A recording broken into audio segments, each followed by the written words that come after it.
Bismillahirrahmanirrahim. Alhamdulillah wassalatu wassalamu ala Rasulillah wa ala alihi wa sahbihi wa mawalah. La haula wa la quwata illa billahi wa ba'd. Ayyuhal ikhwah, pada kesempatan kali ini tema diskusi kita dalam pembahasan muamalah tertuju atau pilihannya adalah kita akan bicara seputar masalah gharar.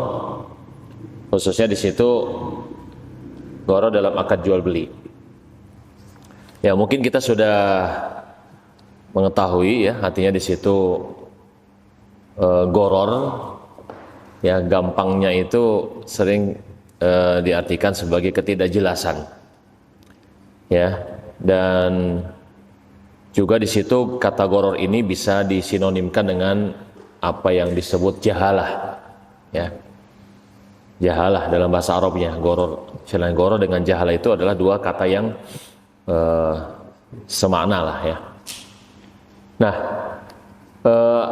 dalam bahasa Arab ini arti kata gharar ya, sebagaimana kalau kita buka di pembukaannya bab tentang gharar ya, di bagian definisi, maka di sana disebutkan ya oleh Al-Ustaz Erwandi Tirmidzi hafizallahu taala bahwa gharar tersebut berasal dari bahasa Arab yang berarti resiko. Ya, bisa berarti resiko, bisa berarti tipuan dan menjatuhkan diri atau harta ke jurang kebinasaan. Jadi oleh karena itu kita dapati kata gharar ada kaitannya dengan kata ghurur yang ada di beberapa ayat. Ya, seperti misalnya wamal hayatud dunya illa mata'ul ghurur. Ya, dan tidaklah kehidupan dunia itu kecuali perhiasan yang menipu. Atau misalnya wa may ya'iduhumus syaitanu illa ghurura. Ya, dan tidaklah yang dijanjikan oleh setan kepada kalian itu kecuali tipu daya semata. Jadi setan memberikan iming-iming ya, gitu kan, begini-begini gitu kan, macam-macam janji-janji lah gitu ya kepada manusia, tapi tidak jelas ya kesudahan daripada janji itu ya, dan nyatanya bahwa itu adalah tipu daya syaitan semata ya, nyatanya itulah merupakan tipu daya syaitan semata. Jadi kita dapati bahwa pada muamalah gharar ini ya, itu ada unsur-unsur yang ya kaitannya dengan penipuan juga ya, gitu kan. Jadi seseorang yang terjebak di dalam jual beli gharar ya, khususnya di situ pihak yang dirugikan ya. Pihak yang dirugikan ya berarti dia adalah pihak yang tertipu ya, pihak yang tertipu dengan jual beli ataupun dengan muamalah gharar ini. Baik. Dalam istilah para ahli fikih ya disebutkan di situ bahwa gharar berarti jual beli yang tidak jelas kesudahannya. Ya, sebagian ulama mendefinisikannya dengan jual beli yang konsekuensinya antara ada dan tidak. Ya. Jadi ketidakjelasan itu ternyata banyak memasuki berbagai macam bentuk muamalah. Ya. Jadi baik itu dalam kaitan dengan hubungannya dengan perjudian, ya, kemudian juga di sana ada yang arti secara umum ya, qimar ya, perjudian, kemudian maisir, yang mana dalam ini disebutkan maisir itu ada dua macam ya, tapi kita tidak bahas. Kemudian juga kaitan dengan masalah qur'ah ya, kemudian nanti ya ada yang kaitan dengan mukhatarah. Jadi mukhatarah itu spekulasi ya, gitu. Spekulasi. Nah, kemudian kaitan dengan di sana bai' gharar ya. Jadi jual beli gharar ya, sebelum kita di situ memasuki ruang lingkup pembahasan tentang ruang lingkup gharar dalam akad jual beli ya, sebelum kita baca ya, di sana tentunya secara umum mengenai hukum jual beli gharar ya, itu sudah jelas ya keharamannya berdasarkan Al-Qur'an maupun berdasarkan hadis Nabi Shallallahu Alaihi Wasallam yang sahih tentunya. Ya, misalnya dalam hal kaitan dengan apa dilarangnya ataupun diharamkannya jual beli gharar menurut Al-Qur'an, ya, itu dari firman Allah Subhanahu wa taala di surat Al-Maidah, ya, ayat 90 dan 91 yang berbicara tentang khamar, maisir, ya. Jadi itu kalau kita bicara ada kaitan antara gharar itu dengan maisir yang mengandung unsur-unsur spekulasi ataupun mukhatarah, ya, ataupun di situ untung-untungan, ya, begitu kan. Itu semua adalah merupakan perbuatan syaitan yang harus dijauhi, dan itu akan bisa menimbulkan permusuhan, ya, akan menimbulkan permusuhan, saling benci satu sama lain, ya, dalam perbuatan-perbuatan tersebut. Baik, ya, adapun dari hadis Nabi SAW, maka di sana ada sebuah hadis dari Abu Hurairah radhiyallahu anhu yang diriwayatkan oleh Imam Muslim, ya, bahwa Rasulullah SAW telah melarang, ya, bai' al-hasati wa an bai'il gharar. Naha Rasulullah SAW an bai'il hasati wa an bai'il gharar. Rasulullah SAW melarang di situ jual beli hasad, ya. Ya, apa itu jual beli hasad? Maksudnya di situ hasad itu adalah batu kerikil, ya, yang digunakan sebagai di situ alat, ya, untuk di situ menentukan mana barang yang akan dibeli, ya, oleh si pembeli, ya, yaitu dengan cara melemparkan batu tersebut, ya, ke barang-barang yang dijajakan, ya, istilahnya di situ oleh si penjual, ya.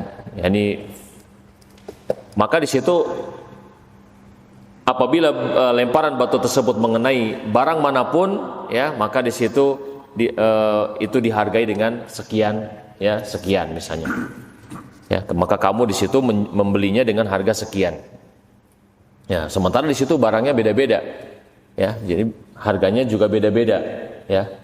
Nah, jadi istilahnya di situ ketika seseorang melempar batunya dan misalnya ternyata mengena kepada barang yang harganya lebih murah, gitu, ya, dari nilai yang disebutkan, ya, oleh si pemilik barang tersebut, ya, berarti nanti yang akan mendapat kerugian adalah, ya, pihak si pembeli tersebut. Ya, tapi kalau ternyata barang yang istilahnya yang dikenai oleh si batu yang dilempar itu adalah barang yang ternyata lebih mahal, ya, berarti pihak yang rugi adalah si penjual. Ya, jadi di situ unsur spekulasi dan untung-untungan di situ, ya, mirip kan gitu, istilahnya dengan seperti halnya yang ada pada perjudian. Ya, intinya ada pihak yang dirugikan, ya. Di satu sisi ada pihak yang memang, ya, untung, ya, tapi keuntungannya dia dapatkan itu adalah di atas kerugian yang dialami oleh orang lain, itu. Sementara yang namanya jual beli itu kan ada muawadhah, ya, saling tukar menukar, ya, yang masing-masing di situ mendapatkan manfaat, ya, sesuai dengan kesepakatan, ya, dalam jual beli mereka.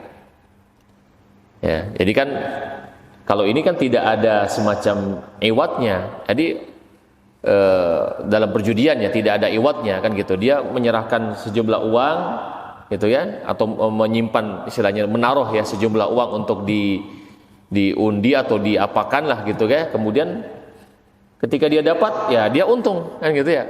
Tapi mereka yang tidak dapat, ya, rugi, mereka nggak dapat apa-apa.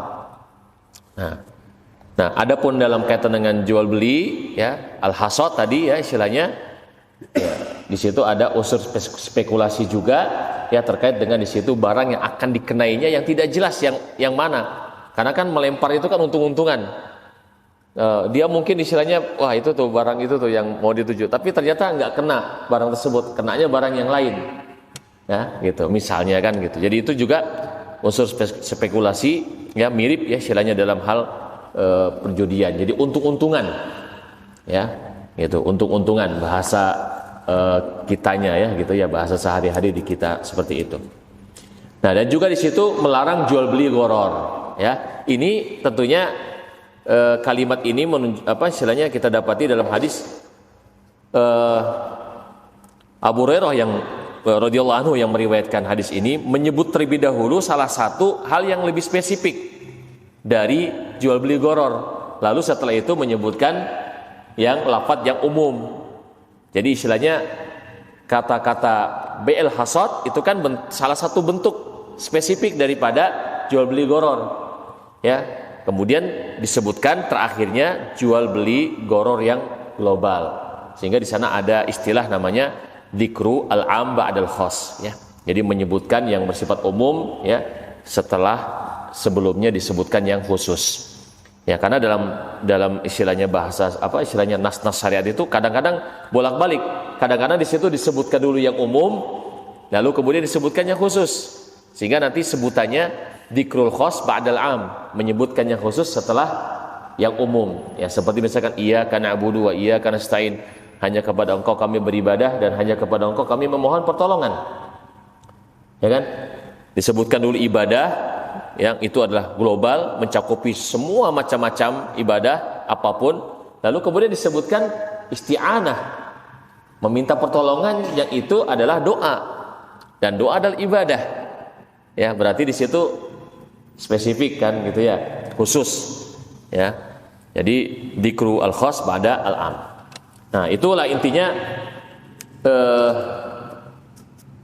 dua nas ini yang dibawakan, ya, satu ayat istilahnya ayat yang ada dalam surat Al-Maidah 90 dan 91, dan juga di sana hadis ini, ya, yang dibawakan terkait dengan larangan jual beli gharar, ya. Nah, dan karena hukum bai' gharar haram, maka perpindahan barang dan uang ke tangan pihak lainnya tidak sah. Status barang dan uang di tangan pihak pelaku transaksi adalah haram. Kemudian di situ di poin 3.7, ini sebelum ke 3.9-nya, kriteria gharar yang diharamkan. Ya, itu pertama ada nisbah gharar, ya, maksudnya itu persentase lah, katakan gitu ya, besaran atau persentase gharar dalam akad, ya, itu besar. Ya, jadi istilahnya di situ prosentasenya itu besar. Nah, jadi intinya di situ kita dapati, ya, tadi bahwa terkait dengan gharar ini, ya, ada berarti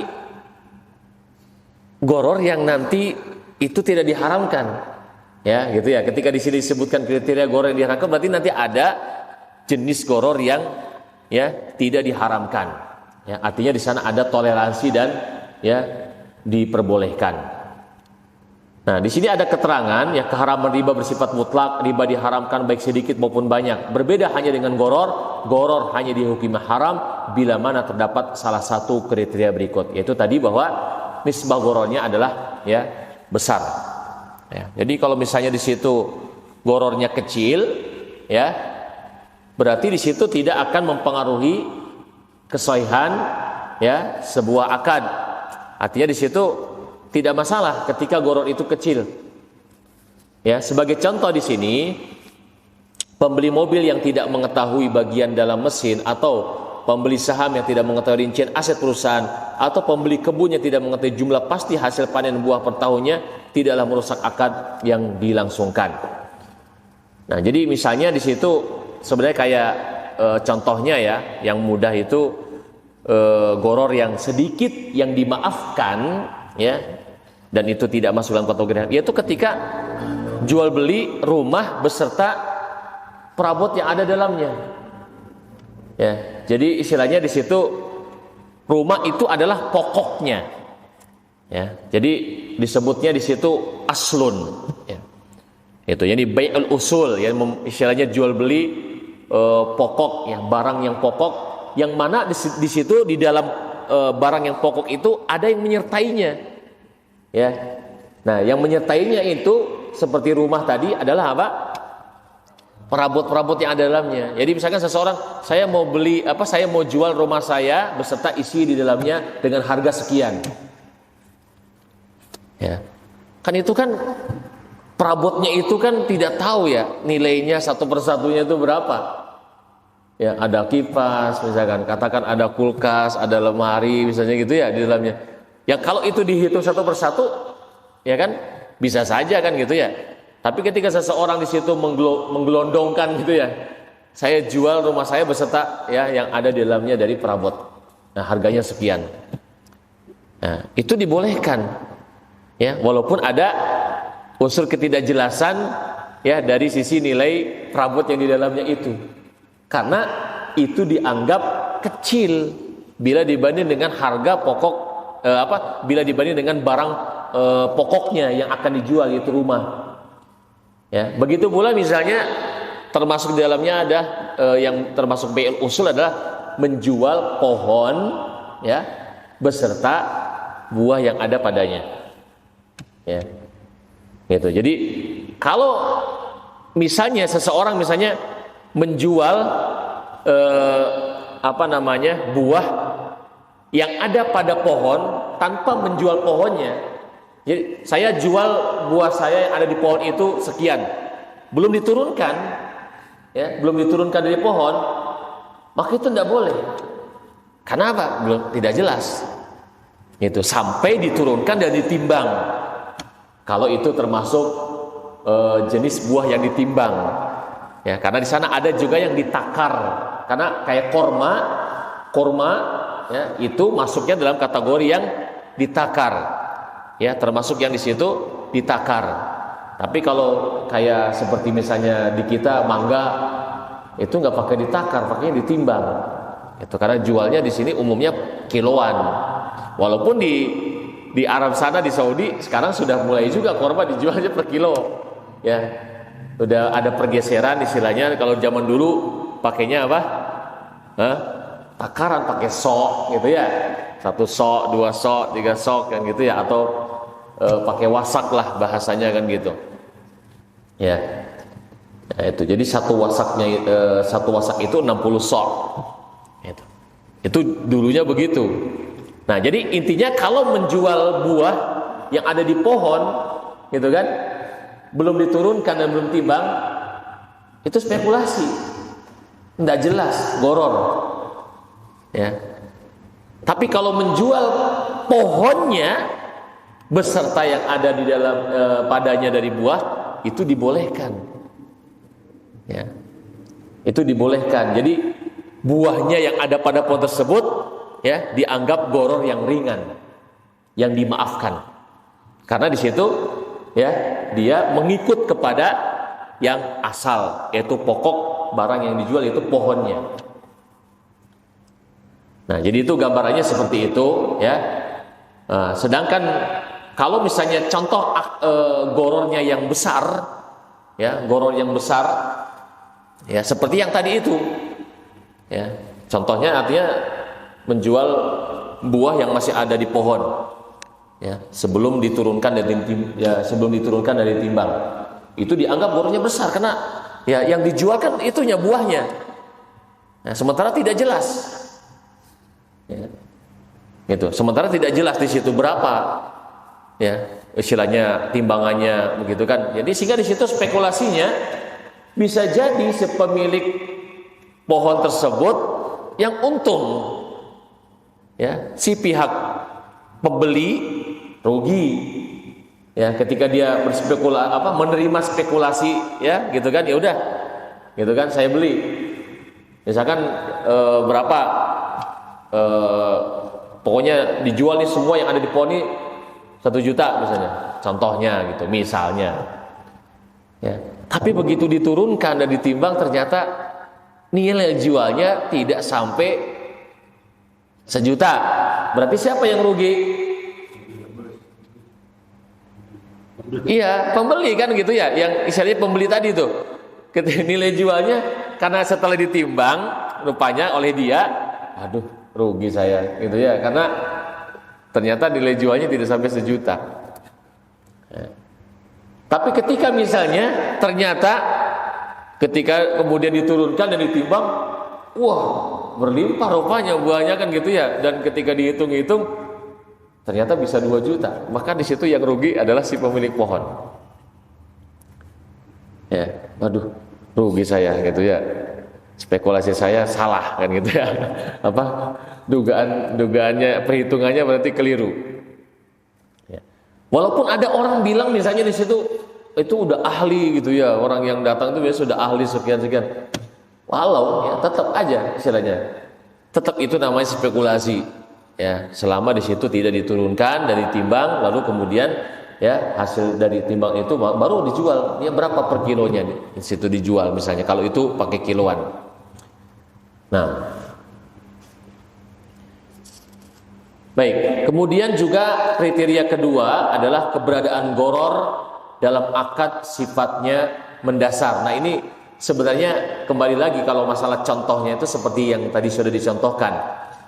Ya, jadi jika artinya di situ jika dalam akad hanya sebagai pengikut tabi, ya gitu kan, maka tidak merusak keabsahan akad.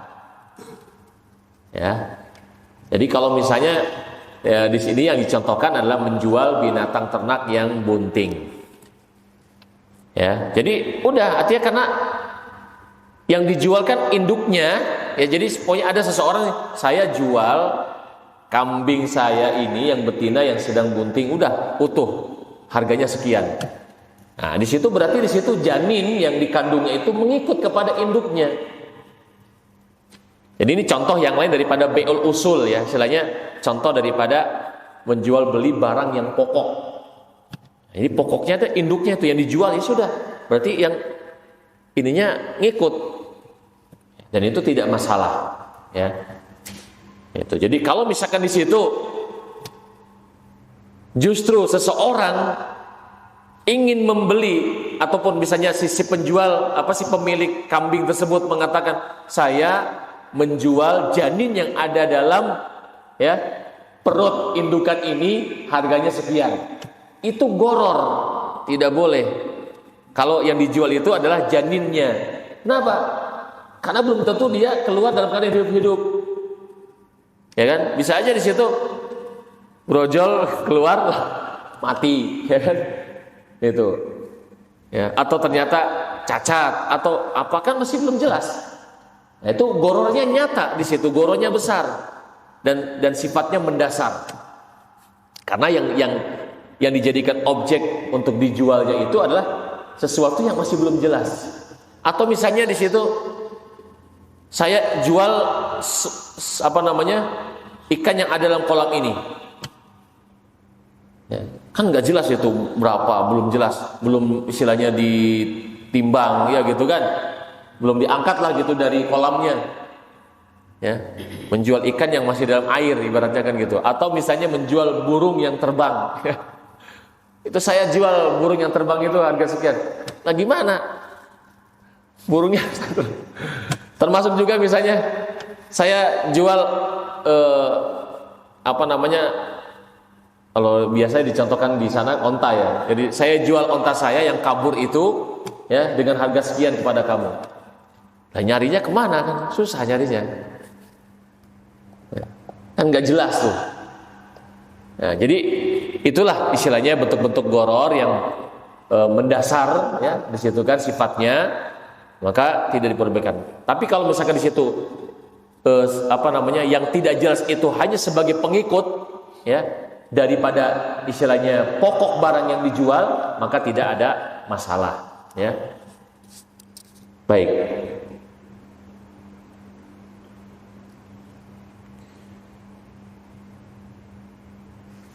Kemudian kriteria yang berikutnya adalah akad yang mengandung gharar bukan termasuk akad yang dibutuhkan orang banyak. Ini kriterianya ini jarang mungkin diketahui ya. Jadi akad yang mengandung gharar tersebut bukan termasuk akad yang dibutuhkan oleh orang banyak. Penjelasannya, jika suatu akad mengandung gharar tetapi akad tersebut dibutuhkan oleh orang banyak, maka hukumnya sah dan dibolehkan. Nah, di sini ada perkataan dinukil perkataan Imam Nawawi, bila akad yang mengandung gharar sangat penting, bila dilarang akan sangat menyusahkan kehidupan manusia, maka akadnya dibolehkan. Ya. Jadi kemudian juga ada perkataan Ibnu Taimiyah, intinya di sini ada kemudian contohnya di bawah. Dikatakan dengan demikian dibolehkan menjual barang yang tertimbun dalam tanah seperti wortel, bawang, umbi-umbian, dan menjual barang yang dimakan bagian dalamnya seperti semangka, telur, dan lain-lain, sekalipun terdapat goror, karena kebutuhan orang banyak untuk menjual dengan cara demikian tanpa dibuka terlebih dahulu bagian dalamnya atau dicabut dari tanah. Nah, ini mungkin istilahnya terkait dengan contoh yang paling gampangnya kayak tadi ya, semangka misalnya. Memang kalau di Saudi sih orang jual semangka itu ada modelnya, ya sudah tidak dibuka kan gitu. Itu entah di dalamnya itu merah apa enggak merah ya. Itu pokoknya udah saya jual semangka ini harganya sekian. Gitu. Kalau misalkan mau per kilo bisa, kalau di sana biasanya jual gelondongan. Ya, ini saya jual satu butir ini sekian. Ya, karena nggak bawa timbangan sih biasanya. Tapi kalau mau ditimbang bisa juga ya. Ada yang mau bawa timbangan. Tapi ada juga yang menjual dengan bahasa di situ menjualnya bisikin ya. Jadi diperlihatkan dulu saya mau, tapi saya si pembeli mempersyaratkan ya untuk membuka dulu. Kalau misalkan di situ ternyata bagus dibeli, kalau enggak. Itu. Dan si penjual ya oke, buka ya, gitu kan misalnya. Ketika dibuka bagus ya sudah jadi dibeli. Tapi kalau nggak bagus ya sudah, berarti tidak jadi dibeli. Nah, jadi dalam ini istilahnya terkait dengan tadi yang jual gelondongan tanpa dibuka itu boleh. Ya, walaupun istilahnya si pembeli tidak tahu daleman semangka itu kayak apa. Itu ada goror kan sebenarnya ya, tidak jelas kan gitu. Ya, tidak jelas, tapi dibolehkan ya dalam hal ini. Kenapa? Karena mengingat kepada kebutuhan manusia, ya, mengingat kepada kebutuhan manusia. Kemudian juga kayak kacang misalkan gitu, yang masih dalam menjual kacang yang masih kulit ya, gitu ya. Kan itu kan kita nggak tahu. Orang masa ada memang yang orang menjual kacang sudah dibuka kan gitu ya, dalam keadaan sudah tidak tanpa kulit ya. Tapi ketika seseorang menjual kacang dengan kulitnya itu dibolehkan. Gitu. Walaupun secara dohirnya ada goror kan itu, dalamannya itu apakah kelihatannya kulitnya bagus, begitu dibuka keriput kacangnya misalnya, atau kecil ya bijinya ya. Nah, itu tetap dibolehkan karena melihat kebutuhan manusia dalam hal ini. Kemudian juga kriteria lainnya, goror terjadi pada akad jual beli. Goror tersebut terjadi pada akad jual beli. Ya, jika goror terdapat pada akad hibah ataupun wasiat, hukumnya dibolehkan. Jadi maksudnya ini berarti batasan goror yang dilarang itu, ya, di sini kaitannya dengan ya akad jual beli, bukan akad-akad yang seperti hibah ataupun wasiat. Ya. Jadi contohnya yang kaitan dengan di situ hibah atau wasiat, di sini yang dibolehkan seseorang bersedekah dengan uang yang ada dalam dompetnya, padahal dia tidak tahu berapa jumlahnya. Atau seseorang yang menghadiahkan bingkisan kepada orang lain, orang yang menerima tidak tahu isinya itu apa. Ya, bisa jadi bernilai mahal, bisa jadi tidak. Ya, jadi ketika dia ini saya kasih ngasih kado kan gitu ya, ada seseorang ya mau ngasih hadiah ya kepada orang lain ya, dibungkus pakai kado. Orang yang menerima nggak tahu isinya apa, boleh kan gitu. Udah nih saya ini hadiah buat kamu. Nah, ketika nanti dibuka ya di rumah misalnya gitu kan, ternyata oh isinya cuman gelas misalnya gitu. Ya gimana lagi? Namanya juga hadiah kan gitu. Itu kan bukan jual beli. Tidak ada namanya muawadhah. Ya, tidak ada di sana apa? Muawadhah. Jadi saling tukar menukar ya. Gitu, antara misalnya harga dan barang. Sehingga tidak ada unsur yang dirugikan dalam ini. Jadi ketika orang dikasih hadiah, ketika dibuka isinya cuman gelas, rugi saya misalkan. Nggak ada kan bahasa rugi orang dikasih hadiah. Namanya kasih hadiah kan dia terima apa adanya kan. Ya, dia nggak merasa rugi karena itu hadiah. Ya, begitu pula terkait dengan misalnya wasiat, ya wasiat harta. Ya, ketika misalnya ada seseorang yang mau meninggal, mengatakan saya mewasiatkan barang saya yang ada di kotak nanti untuk si fulan kalau saya meninggal.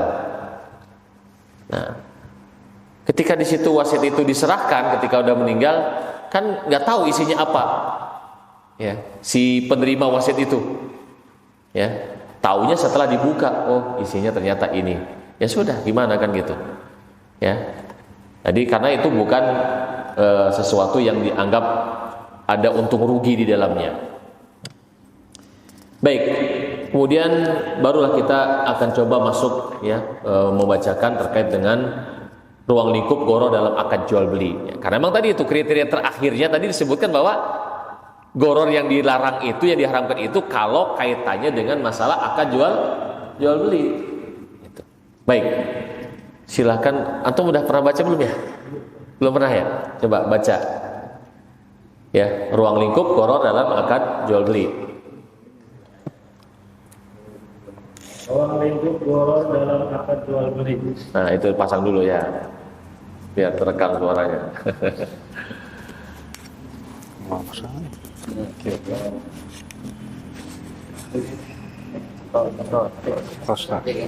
Di itu dulu. Oh, dipegang, boleh.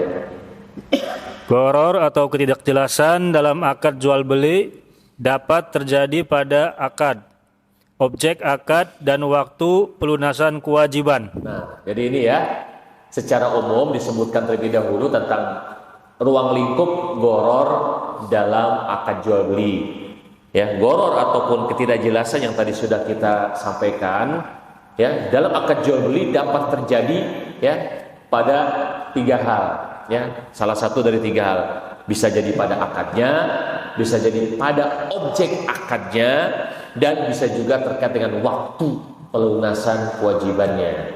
Ya, jadi sekali lagi di situ bisa terjadi pada salah satu dari 3 hal. Bisa jadi ketidakjelasan itu ada pada akadnya itu sendiri, ya. Kemudian bisa jadi pada objek akad yang nanti kita akan tahu objek akad itu adalah barang dan harga, kan gitu ya. Atau di situ pada waktu pelunasan kewajiban. Baik, sekarang satu persatu ya, dimulai dengan gharar dalam akad. Gharar dalam akad misalnya 2 akad jual beli dalam 1 akad, seperti A. Pemilik motor mengatakan pemilik motor X mengatakan kepada B, saya jual motor ini kepada Anda. Kalau tunai seharga 10 juta rupiah, kalau kredit selama 2 tahun seharga 12 juta rupiah. Lalu B tanpa menentukan akad yang mana ia inginkan, apakah tunai atau kredit, mengambil motor dan mengatakan, saya beli motor Anda.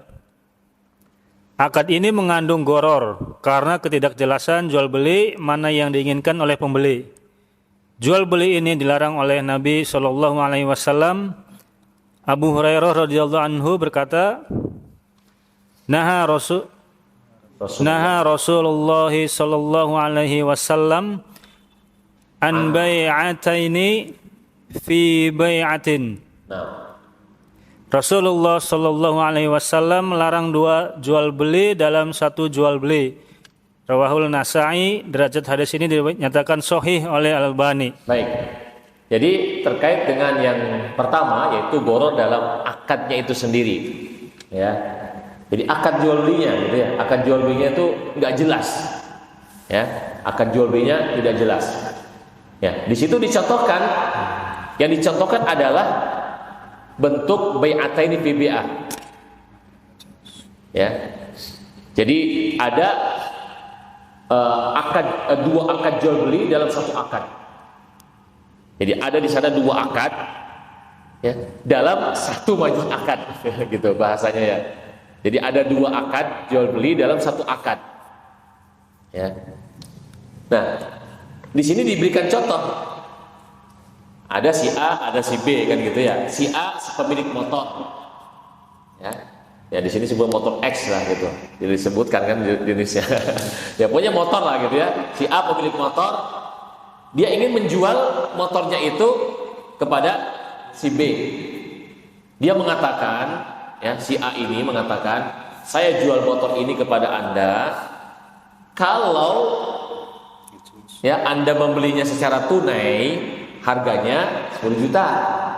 Tapi kalau misalnya Anda membelinya secara kredit ya dalam kurun waktu 1 tahun misalnya, maka harganya jadi 12 juta. Ya. Lalu si B tanpa menentukan yang mana di situ ya, di antara dua pilihan tadi itu, mau tunai atau kredit, dia langsung mengambil motor itu dan mengatakan, "Udah, saya beli motor kamu." Tanpa menentukan ya antara keduanya. Ya. Sehingga di situ artinya ketika tidak ada tidak menentukan mana di antara dua akad tersebut, maka jadilah dia itu seolah-olah tadi itu dua akad dalam satu akad. Tapi kalau misalnya ya si B itu ya sudah, kalau gitu saya beli dengan kredit aja, selesai masalah gitu, karena berarti statusnya ya hanyalah berarti satu akad yang dimaui, satu akad saja gitu. Jadi makanya ini dikatakan salah satu bentuk BAT di PBA itu seperti itu. Ya walaupun di sana ada bentuk-bentuk lainnya ya. Bentuk-bentuk lainnya dalam hal BAT di PBA itu masuk ke dalam contohnya itu adalah dalam bab riba. Ya. Itu jadi ada jual beli riba ya, atau ribal bai', ya, riba dalam jual beli. Ya, seperti apa itu? Ya, jadi tidak masuk dalam masalah bab gharar ya. Itu. Contohnya seperti apa misalnya? Seseorang A dan si B ya katanya, si A dan si B. Si B datang, sebenarnya di situ dia butuh duit. Mau pinjam uang gitu sebenarnya kepada si A. Gitu. Tapi si A kemudian merekayasanya dengan jual beli supaya dia pikir supaya apa? Tidak langsung disebut sebagai riba. Jadi kalau misalkan si B datang kepada si A, saya butuh uang 1 juta nih, ya, saya pinjem, ya misalnya. Kalau si A kemudian mengiyakan dan kemudian dia misalnya mengatakan, ya udah nih saya kasih kamu 1 juta tapi nanti bayarnya 1.100.000 ya. Itu kan langsung ketahuan kan gitu bahwa itu adalah riba. Ya. Nah, dia kemudian berpikir mungkin kan di situ itu kan direkayasa bagaimana supaya jadinya tidak riba menurut dia gitu. Yaitu dengan merubah akadnya jadi jual beli. Gini aja katanya. Ini saya punya HP ya. Si A ini mengatakan kepada saya punya HP ini, saya jual ke kamu ya dengan harga 900.000. Iya, 900.000. Tapi syaratnya 1 juta ya? 1 juta, afwan, 1 juta. Saya jual HP saya ini kepada kamu harga 1 juta. Tapi syaratnya kamu jual lagi ke saya dengan harga 900.000. Ya. Gitu. Jadi saya ya jual HP ini ya kepada kamu ya dengan harga 1 juta dengan syarat kamu menjualnya lagi ke saya dengan harga 900 kontan. Ya, jadi kalau yang 1 juta itu dengan pembayaran ditunda atau dikreditkan. Ya, saya jual HP ya kepada kamu ya 1 juta ya 1 juta kredit ya selama 1 bulan. Ya, gitu ya. Misalnya dengan pembayaran 1 bulan. Tapi syaratnya kamu jual sekarang kontan dengan harga 900. Maka akhirnya kemudian si B dapatlah uang 900.000, tapi nanti dia 1 bulan kemudian dia harus bayar 1 juta kepada si A. Itu direkayasa dengan jual beli. Ya. Artinya kan sebenarnya hakikatnya adalah hutang piutang. Ya gitu kan, aslinya kan gitu. Itu adalah hutang piutang. Ya, tapi direkayasa dalam bentuk jual beli. Baik, ya. Adapun yang di sini terkait dengan masalah yang yang dikategorikan sebagai goror dalam jual beli atau dua akad dalam satu akad, ya itu seperti yang tadi sudah disebutkan. Ya, yang contohnya bahwa akadnya itu nggak jelas yang mana yang dipilih, ya, oleh si pembeli. Ya, ambil aja motornya, ya udah saya beli kalau gitu, dah pergi tanpa menentukan mana yang dia pilih. Baik, dan itu tadi sudah disampaikan ya hadisnya yang bersifat global terkait dengan bai'atin fi bai'ah, yaitu bahwasanya Rasulullah SAW melarang ya dua jual beli dalam satu jual beli. Maksudnya dua akad dalam satu akad.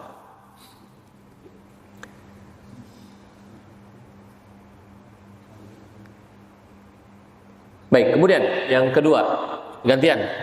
Antum udah baca belum, Pak Rasid? Gantian. So, sekarang yang kedua.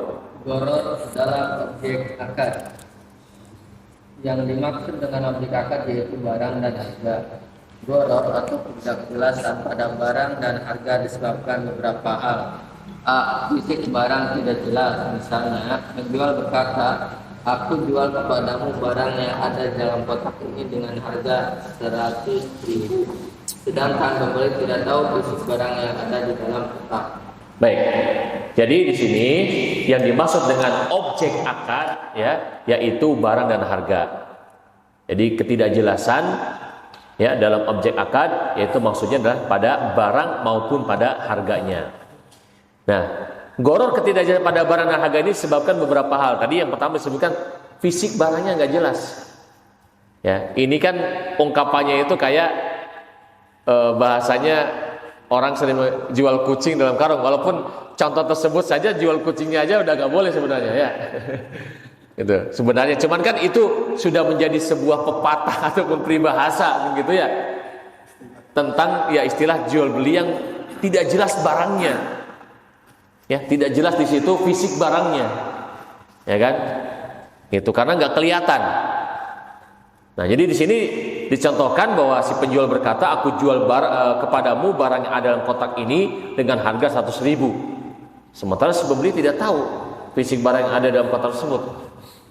Jadi syaratnya di situ si pembelinya nggak boleh buka kan gitu. Udah, pokoknya saya jual nih barang yang ada dalam kotak ini sekian. Gitu. Tanpa membuka barang tersebut. Dan kalau misalkan di situ orang mengerti syariat, ya dia tidak akan mau. Saya lihat dulu barangnya, gitu kan? Yang ada dalam kotak itu apa isinya, gitu. Ya kalau ternyata dibuka isinya kodok ya misalnya kan, ternyata kotaknya isinya kodok Pak, 100.000 misalnya, ya kan? Misalnya kan gitu. Jadi ini barangnya fisiknya nggak jelas, nggak ketahuan apa itu barangnya. Bahkan misalkan tadi itu kayak yang dicontohkan dalam pepatah tadi, jual beli kucing dalam karung, ya kucingnya kayak apa kan gitu. Kalau misalkan kucing ini sesuatu yang dianggap boleh diperjualbelikan, ini kucingnya kucing kampung, apa kucing ke Persia atau kucing apa kan, ya dia kurus, kecil, besar. Ya, ataukah gemuk atau gimana kan nggak jelas ya fisiknya kayak apa ya, intinya tuh tidak jelas fisiknya. Baik, kemudian yang keduanya sifat barang tidak jelas. Misalnya penjual berkata, aku jual kepadamu satu unit mobil dengan harga 50 juta rupiah, dan pembeli belum pernah melihat mobil tersebut dan tidak tahu ciri-cirinya serta penjual pun tidak menjelaskannya. ya, ini juga sifat barangnya, ini spesifikasi ya, speknya barangnya nggak jelas. Karena si penjual di sini ketika menyebutkan ya saya menjual mobil ya, satu unit mobil kepadamu dengan harga sekian, itu mobilnya nggak ada di hadapan si pembeli, tidak dibawa maksudnya oleh si penjualnya, ya kan? Barangnya itu nggak tahu di mana kan gitu kan. Ya kan? Jadi si pembeli ini ketika kemudian mengiyakan, ya sudah saya beli. Nah, barangnya aja belum ada, belum kelihatan. Ya, gimana kan gitu? Ya, ini nggak boleh ya. Artinya tidak jelas spesifikasi barangnya. Tapi kalau misalnya nih, ya kayak model sekarang namanya jual beli barang bil wasfi, artinya dengan menyebutkan speknya. Atau di situ ada gambarnya, lalu kemudian speknya. Ya, misalkan kayak sales, gitu kan misalnya ya. Contohnya datang, ini loh speknya begini, ya. Atau sekarang kalau di online kan juga begitu ya, banyak yang istilahnya pelapak-pelapak ya di market online ya, istilahnya di situ memunculkan atau menampilkan gambar barangnya dan kemudian spesifikasinya, ya. Nah itu istilahnya dibolehkan, ya. Kalau kemudian barang itu sesuai, ya sudah. Tapi kalau ternyata barang itu ternyata tidak sesuai dengan spek yang disebutkan, maka si pembeli berhak untuk mengkomplain, kan begitu ya, dan bisa di situ membatalkan jual belinya dan mengembalikan barang tersebut, dan istilahnya meminta kembali uangnya, ya. Nah itu ada unsur-unsur istilahnya amanah dan kepercayaan juga di dalamnya, ya, kaitan dengan jual beli dengan wasf, ya, dengan sifat, ya, dengan menyebutkan spek, ya. Nah, jadi intinya di situ, kalau misalkan seseorang si pembeli itu belum tahu sama sekali spesifikasi barangnya kayak apa, gitu ya, tidak disebutkan mobilnya misalkan jenisnya apa, serinya seri berapa, ya, kemudian apakah pakai bensin atau solar misalnya, gitu kan, enggak jelas ya. Kalau misalkan tidak jelas sama sekali spesifik barangnya, hanya menyebutkan mobil aja begitu. Nah, atau misalkan saya jual satu unit rumah saya, harganya sekian, ya, tanpa dibawa di situ, ya, istilahnya si calon pembelinya itu tidak ditunjukkan, ya, mana rumahnya, kemudian seperti apa itu rumahnya, ya, bertingkat atau tidak, kemudian berapa kamarnya, nggak disebutkan, ya, fotonya pun nggak ada misalnya, gitu kan, ya, ini tidak benar-benar sifat barangnya tidak jelas. Ya, baik. Kemudian, ukuran barang tidak jelas. Misalnya, penjual berkata, aku jual kepadamu sebagian tanah ini dengan harga 10 juta rupiah tanpa merincikan ukuran bagian yang dijualnya. Baik. Nah, ini terkait dengan masalah ukuran, ya. Ya, begitu pula misalnya takaran, ya, timbangan, ya, tidak jelas, ya, begitu kan.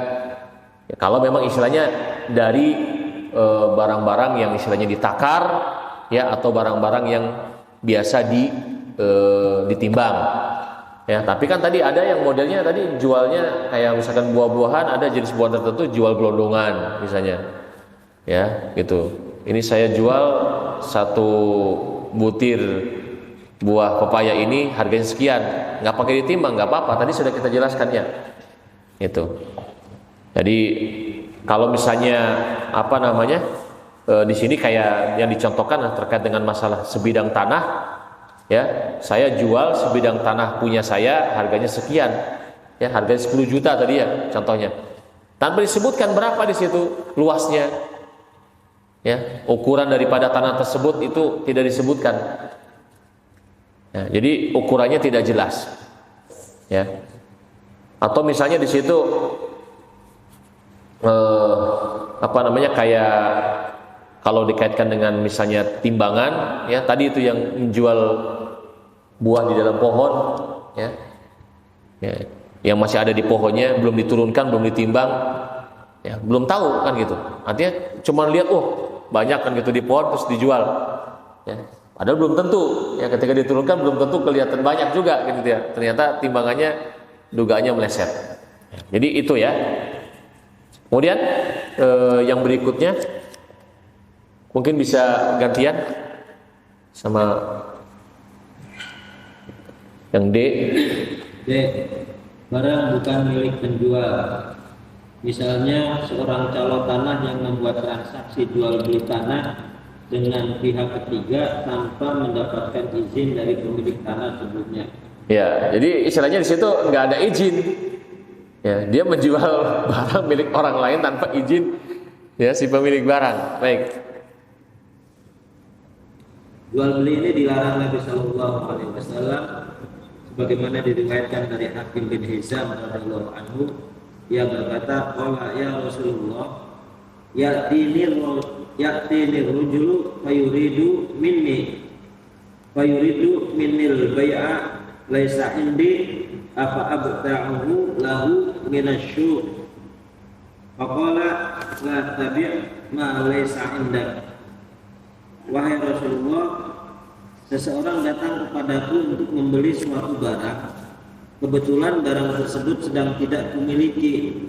Apakah boleh aku menjualnya? Kemudian aku membeli barang yang diinginkan dari pasar. Maka Nabi Shallallahu Alaihi Wasallam menjawab, jangan engkau jual barang yang belum engkau miliki. Hadis riwayat Abu Dawud. Nabi Shallallahu Alaihi Wasallam bersabda, la yahillu salafun wa bai'un wa la syartani fi bai'in wa la ribhu ma lam tadman wa la bai'un ma laysa indak. Tidak halal menggabungkan antara akad pinjaman dan jual beli. Tidak halal dua persyaratan dalam jual beli. Tidak halal keuntungan barang yang tidak dalam jaminanmu, dan tidak halal menjual barang yang bukan milikmu. Hadis riwayat Abu Daud. Iya. Baik. Jadi intinya sih salah satu bentuk ketidakjelasan ya pada barang dan harga itu ya diantaranya disebabkan ya bahwa barang itu bukan milik si penjual. Ya, di sini dicontohkan oleh seorang calo tanah, dia membuat transaksi jual beli tanah dengan pihak ketiga, yang gitu ya, tanpa mendapat izin dari si pemilik tanah tersebut. Jadi dia di situ bukan sebagai wakil kan gitu statusnya dari si pemilik tanah. Ya, dia mungkin hanya tahu mungkin di situ ada pelang tanah dijual gitu kan, ya. Lalu dia kemudian berinisiatif ya, untuk di situ ya mendatangkan calon pembeli, ini tanahnya dijual dengan harga sekian misalnya gitu kan. Nah, atau di situ mungkin dia menanyakan barangkali modusnya, dia tanyakan kepada si pemilik tanah itu harganya berapa gitu ya. Tapi dia tidak meminta izin kepada si pemilik tanah tersebut.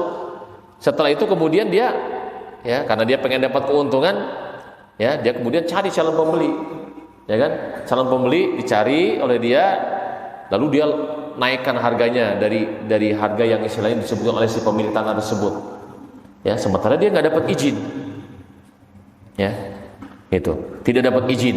Jadi menjual barang yang bukan miliknya dan tanpa izin dari si pemiliknya ini dilarang oleh Nabi Shallallahu Alaihi Wasallam ya. Ini ada dua hadis yang dibawakan ya, yang menjadi syahidnya di situ dari hadis Hakim bin Hizam ya adalah ungkapan Nabi di akhir kepada Hakim bin Hizam radhiyallahu taala anhu, la tabi' ma laysa indak ya, jangan engkau jual barang yang bukan milikmu ya. Jadi ini secara global ya semua ya, artinya barang yang bukan milik itu asalnya dilarang, kecuali ya tentunya di situ dikecualikan ketika seseorang ya menjadi wakil dari si pemilik barang untuk menjualkan. Makanya sana ada wakalah ya, keagenan istilahnya itu diperbolehkan dalam Islam. Ya, di mana di situ para agen atau wakil tersebut ya bisa mendapatkan fee ya gitu kan dari si pemilik barang tersebut ya, ketika dia berhasil menjualkan barang itu ya, mendapatkan fee sekian. Nah, jadi kalau misalkan calo dalam ini dia statusnya sebagai wakil ya, karena si pemilik tanah tersebut misalnya memang karena keterbatasannya ya kan tidak punya relasi channel-channel gitu kan untuk kemudian mencari calon pembeli, maka dia menyerahkan kepada seseorang ya, yang itu ya disebutlah calo lah gitu bahasa kitanya di sini sebutannya. Tapi dia ketika diberi izin oleh si pemilik tanah tersebut untuk menjual, ya berarti dia sebagai apa? Wakil di situ. Ya, tidak masalah kalau gitu karena dia sebagai wakil dari si pemilik tanah tersebut. Ya. Asalkan kalau memang dia ingin mendapatkan istilahnya berapa fee-nya, ya harus dijelaskan ya, tentunya antara di situ si wakil tersebut, ya si pemilik barang dengan si wakil tersebut harus ya ada pembicaraan yang jelas. Kan itu ya, berapa fee-nya misalnya gitu ya. Ya, dan disebutkan misalkan batasan-batasannya apa. Baik. Kemudian dalam hadis yang kedua di sana juga sama ya di bagian akhirnya ya wala bai'u ma laysa indak. Jadi tidak halal hukumnya jual beli barang yang bukan milikmu kan gitu ya. Di samping di sana ada dalam hadis tersebut yang kedua ini ada hal yang lainnya yang faedahnya yaitu terkait dengan di sini haramnya menggabungkan antara akad pinjaman dan jual beli ya. Itu yang tadi yang kita sudah contohkan tuh. Ya, jadi istilahnya masuk dalam kategori bai'atul fibi'ah yaitu contohnya adalah riba al-bai' seperti yang tadi disebutkan yang sudah kita contohkan. Jadi seseorang merekayasa ya jual beli pinjaman menjadi jual beli ya. Atau di situ ketika misalkan seseorang menggabungkan ya, murni tidak seperti tadi misalkan pinjaman dan jual beli. Ya, misalnya di situ seseorang mengatakan si A mengatakan kepada si B, ya, saya jual barang saya kepada kamu, tapi syaratnya kamu pinjemin saya apa gitu misalnya. Nah, itu berarti ada dua akad juga di situ. Ya, menggabungkan antara di situ ya akad pinjaman dengan akad jual beli dalam satu waktu. Ya, walaupun itu ada unsur di situ pemberian syarat yang tidak diperbolehkan. Kemudian juga wala syartani fi bai'in ya, tidak diperbolehkan di situ memberikan dua persyaratan dalam satu jual beli yang sama. Ya. Itu jadi saling memberikan persyaratan ya dalam satu jual beli yang sama. Kemudian tidak halal keuntungan barang yang tidak dalam jaminanmu ya. Jadi wala ribhu malaisa malam tadman. Ya, tidak halal keuntungan barang yang tidak dalam jaminanmu. Ya, itu nanti mungkin ada penjelasan tambahan terkait dengan masalah kaitan dengan jaminan ya, begitu. Baik, ala kulli hal itu ya intinya sih kriteria salah satu bentuk gharar ya pada barang dan harga itu bisa jadi pada barang yang bukan milik, menjual barang yang bukan milik si penjual ya, dia bukan miliknya tapi dia menjual ya kepada orang lain. Baik. Kemudian yang berikutnya silakan Pak Dadang ya.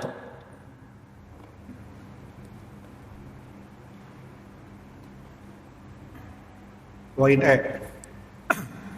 Barang yang telah dibeli penjual namun belum diterima dari penjual pertama. Ya, jadi barang yang telah dibeli penjual ya, barang yang telah dibeli penjual. Jadi ada penjual nih.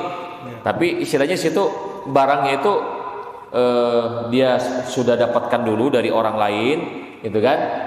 Artinya sudah dibeli barang itu, tapi belum diterima.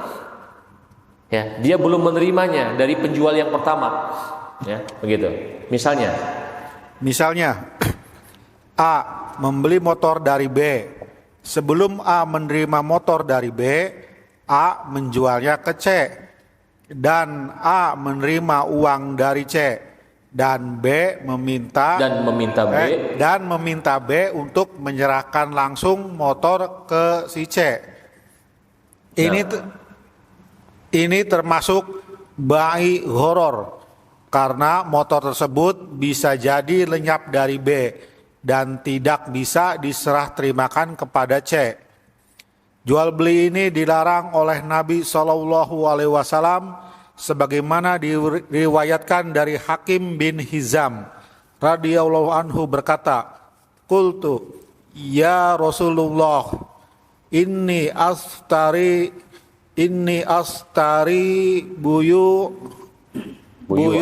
buyu'an fama yakhillu li minha wa ma yakhrumu alayya.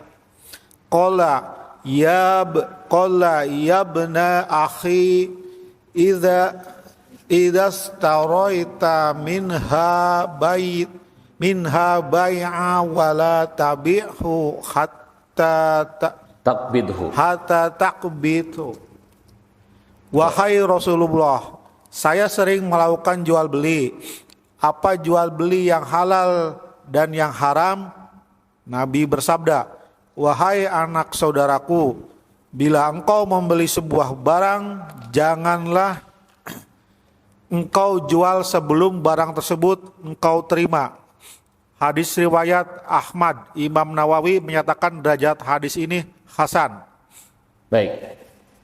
Ya, jadi di sini ya di contoh contoh yang lainnya dari jual beli yang goror ya pada objek akadnya ya. Itu disebutkan di antaranya adalah barang yang telah dibeli penjual namun belum diterima dari penjual pertama. Jadi di situ si penjual, berarti ada dua penjual ceritanya kan gitu ya. Jadi penjual pertama dan penjual kedua.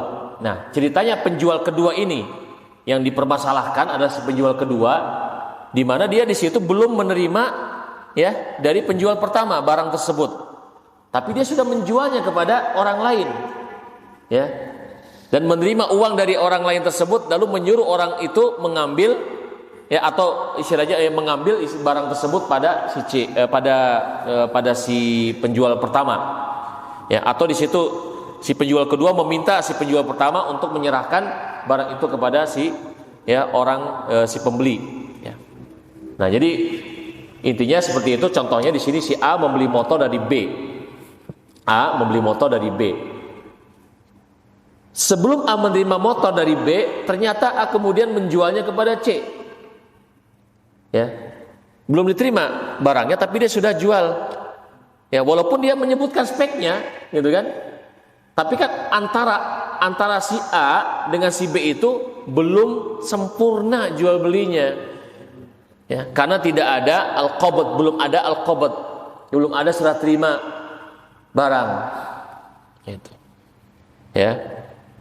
Jadi barangnya di mana? Barangnya masih ada pada si B, kan gitu. Barangnya masih ada pada si B, ya. Tapi di situ ternyata si A sudah menjualnya lagi kepada si C.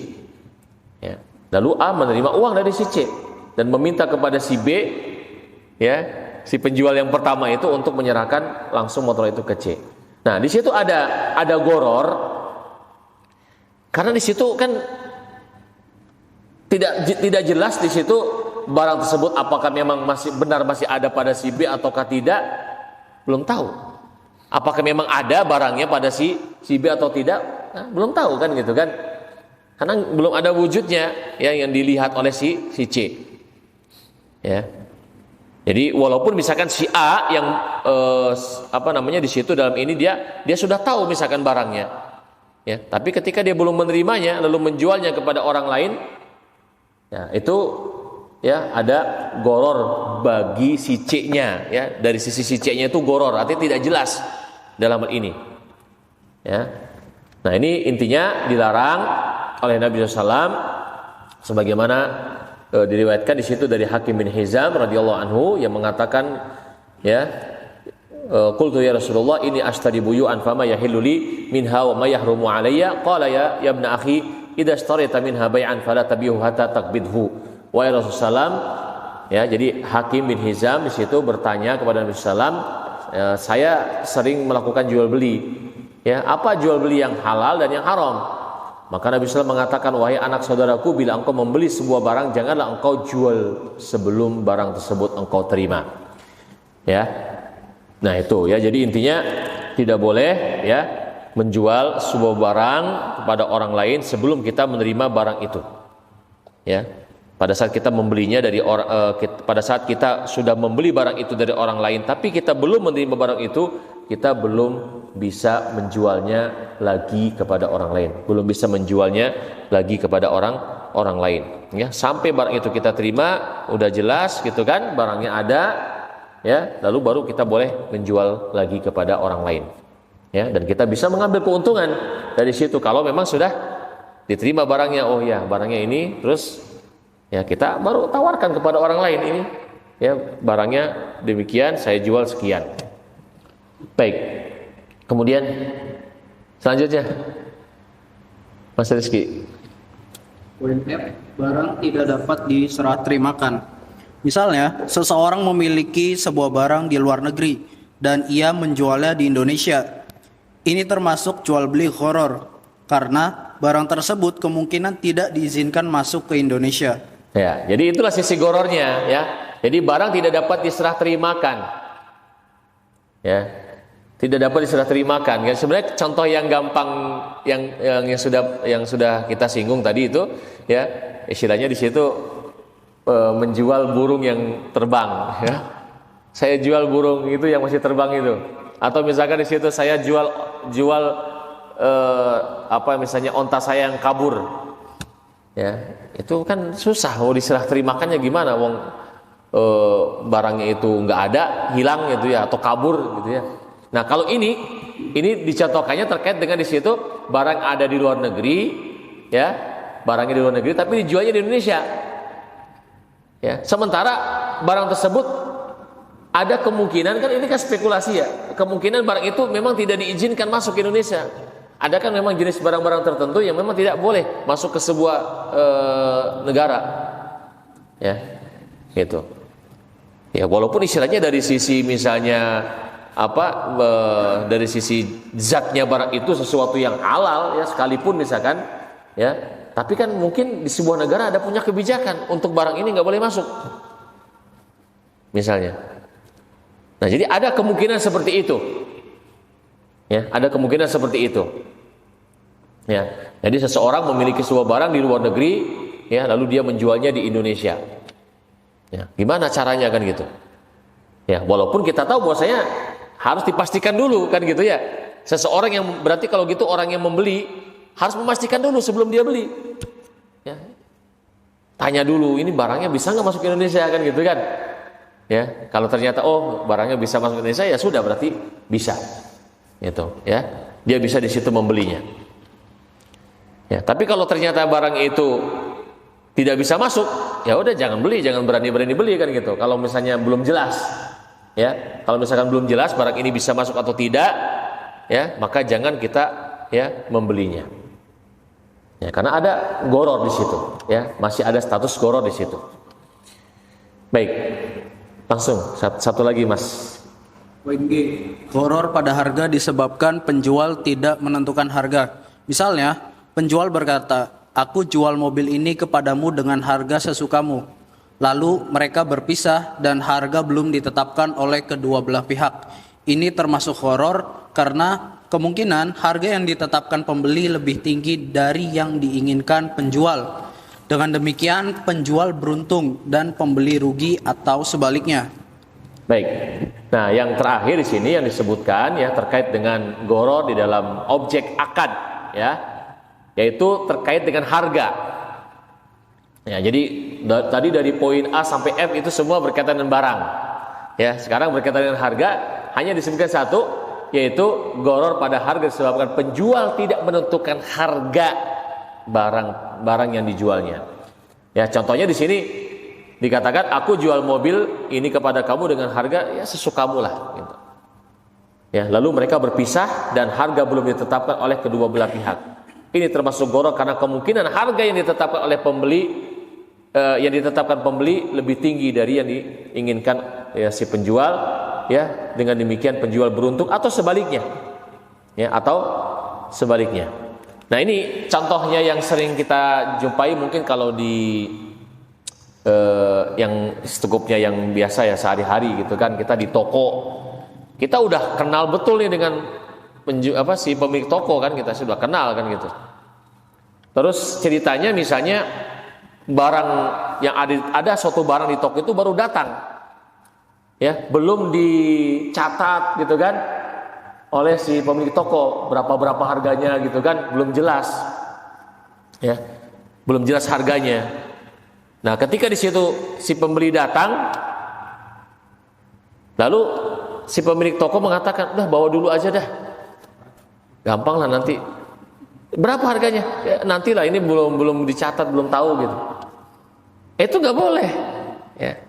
Walaupun itu barangnya sesuatu barang yang kecil, harga sebenarnya di situ ya barang yang tidak seberapa misalnya, ya harus jelas dulu. Dan itu sangat disayangkan, ya banyak yang memang nggak ngerti kalau itu nggak boleh. Ya kan biasanya gitu, udah bawa dulu aja, gampang lah nanti. Ketika kemudian besoknya misalkan mau bayar, berapa nih jadinya harganya kemarin? Sekian. Hah? Mahal. Ternyata bisa kan, berarti si pembelinya si pembeli kan dirugikan gitu ya, merasa dirugikan kan gitu. Nah, itu hati-hati itu ya. Jadi kadang-kadang juga apa ya, misalnya ya kita kalau misalkan mau memanfaatkan jasa tukang beca misalnya, kadang ada tukang beca yang gitu, terserah aja ya gitu ya, nanti aja terserah, naik aja begitu kan si penumpangnya ini, ya belum menentukan harganya udah naik, gitu kan, berapa Pak misalkan ke sana, ya terserah aja lah, gitu misalkan si tukang becanya bikin terserah aja lah, berapa aja gitu, naik, ya kemudian sampai di tujuan, si penumpang itu kemudian ngasih uangnya sedikit. Ya kan, karena grundel kan gitu, cuma segini sih gitu ya si tukang beca. Ya salah sendiri kan gitu ya, sebenarnya sih salah sendiri gitu kan. Ya intinya itu tadi, apa namanya, bisa ada yang dirugikan ya, dengan sebab ketidakjelasan masalah harganya. Ya. Jadi harus jelas ya. Jadi, dan itu sering terjadi sebenarnya ya. Artinya ketika ada yang apa tuh namanya, kalau di grup misalkan pre-order, ya, nggak disebutkan harganya berapa, nggak jelas, ya gitu kan. Tiba-tiba barang udah diantar aja begitu ke rumah, ya misalnya gitu kan, berapa harganya nggak jelas, ya, berapa ini, ya apalagi kalau diantar karena tidak langsung diterima, langsung dicantolin aja di pintu rumah misalkan gitu. Ini berapa harganya belum jelas kan gitu kan, tapi sudah dimakan. Misalnya kalau itu berupa makanan, ya, iya, udah diantar aja, udah dimakan, ya, udah dimakan, habis itu baru berapa itu artinya, sekian, mahal ya, nah itu.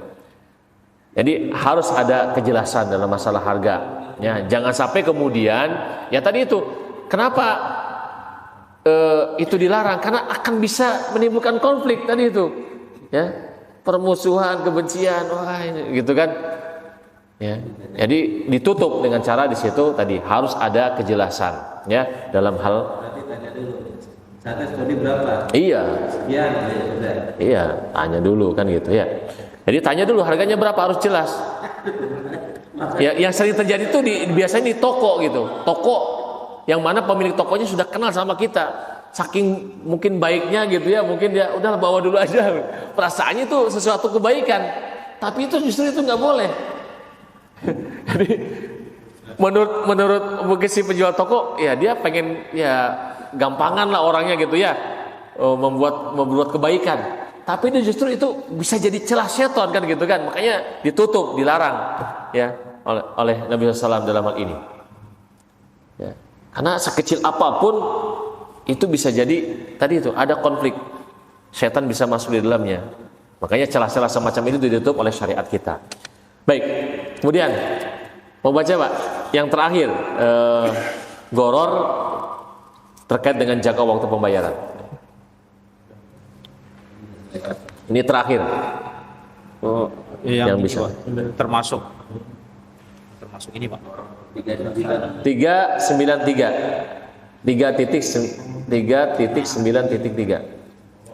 Qoror ketidakjelasan jangka waktu pembayaran. Iya. Misalnya Penjual berkata, saya menjual motor ini dengan harga 5 juta rupiah, dibayar kapan Anda mampu. Jual beli ini dilarang oleh Nabi Muhammad SAW. Baik. An Abdillah ibnil Ghumar radhiyallahu anhu radhiyallahu anhuma anna Rasulullah sallallahu alaihi wasallam naha an bai'i jabalil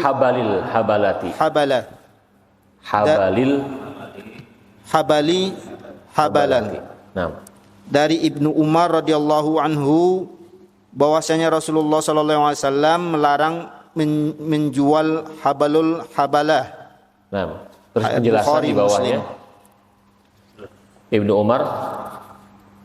Ibnu Umar radhiyallahu anhu menjelaskan maksud jual beli hablul habla yaitu menjual suatu barang dengan cara tidak tunai dengan jangka waktu pembayaran hingga janin dari janin yang ada di perut unta yang hamil ini lahir.